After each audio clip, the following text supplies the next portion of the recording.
మహాగణాధిపతే నమః. శ్రీ గురుభ్యో నమః. శ్రీమాత్రే నమః. వెల్కమ్ టు ఎడ్ భక్తి ఛానల్.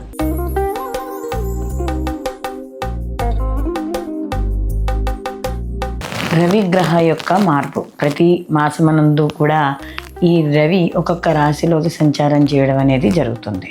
అలాగే ఈ మాసంలో కూడా రవి మనకి ఇదైతే డిసెంబర్ 16వ తారీఖున ధనుసు రాశిలోకి ప్రవేశించడం అనేది జరుగుతుంది. అయితే ఈ ధనురాశిలోకి ప్రవేశించడం ద్వారా మనకి సంక్రమణం మనకి మొదలవుతుంది. అయితే ఈ యొక్క ధనుర్మాసం అని కూడా మనం చెప్తాం కదా, అలా. అయితే రవి మనకి చూసుకున్నప్పుడు ఆత్మకారకుడు, తండ్రి, అలాగే రాజకీయము, ప్రభుత్వ రంగ ఉద్యోగాలు, ప్రభుత్వ రంగ సంస్థలు, అలాగే శక్తికి, శౌర్యానికి, వీటికి అన్నిటికీ కూడా ఈయనకి మనం కారకత్వాలుగా చెప్పడం అనేది జరుగుతుంది.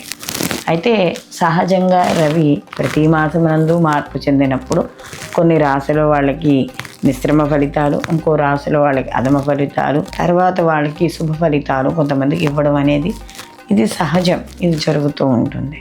అయితే ఈ మాసంలో ఈ యొక్క రవి యొక్క గ్రహ మార్పు ధనుసు రాశిలోకి సంచారం చేయడం వల్ల ఈ యొక్క ద్వాదశ రాశుల వారికి ఎటువంటి ఫలితాలు ఉండబోతున్నాయి, అసలు ఈ రవి గ్రహం యొక్క అనుగ్రహం పొందడానికి వీళ్ళు ఎటువంటి పరిహారాలు చేసుకోవాలి అనేది మనకి ఈ విషయాన్ని ఇప్పుడు మనం వీడియోలో తెలుసుకుందాం. వృషభ రాశి వారికి చూసుకున్నప్పుడు ఈ మాసంలో ముఖ్యంగా అష్టమ స్థానంలో రవి సంచారం అనేది జరుగుతుంది. ఎప్పుడైతే అష్టమ స్థానంలో రవి సంచారం జరుగుతుందో కాస్త అనుకోని ఇబ్బందులు అనేవి ఎదురవుతూ ఉంటాయి. అంటే అనేక రకాల ఇబ్బందులు, అవి ఏ రకంగానైనా ఉండొచ్చు.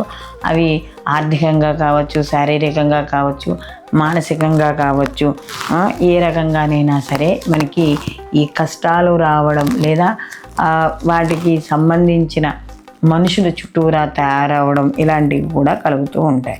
అలాగే చేసే పనిలో కానీ, వ్యాపారంలో కానీ, ఉద్యోగంలో కానీ, రాజకీయాల్లో కానీ, ఎక్కడైనా సరే మనం చేస్తున్న కార్యకలాపాలలో శత్రువులు ఎక్కువ అవ్వడం అనేది జరుగుతుంది. అంటే మనం చేసే పని నచ్చో, లేకపోతే ఎదురువాళ్ళకి ఏదైనా మంచి పేరు వస్తుందనో, లేకపోతే ఉన్న పేరును పోగొట్టడానికో ఏదో రకంగా కూడా శత్రువులు తయారవుతూ ఉంటారు. కాబట్టి కాస్త శత్రుపీడ అనేది పెరుగుతుంది.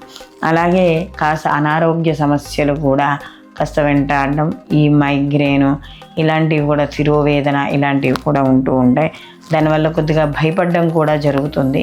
కానీ భయపడినంత ఏమీ జరగదు, కానీ కాస్త అనారోగ్య సమస్యలు అనేవి ఉంటాయి. కాబట్టి సమయానికి ఏదైనా ఆరోగ్య విషయంలో ఏదైనా చిన్న చిన్న తేడాలు అనిపించినా వెంటనే వైద్యుడిని సంప్రదించడం అనేది మంచిది. అలాగే అప్పటి వరకు ఆత్మీయంగా ఉన్న వాళ్ళతో గొడవలు పెట్టుకోవడం, కాస్త 1-2-3 రోజులు నిశ్శబ్దంగా ఉండడం, అయితే వాళ్ళతో మాట్లాడలేకపోవడం ఇలాంటివన్నీ కూడా జరుగుతూ ఉంటాయి.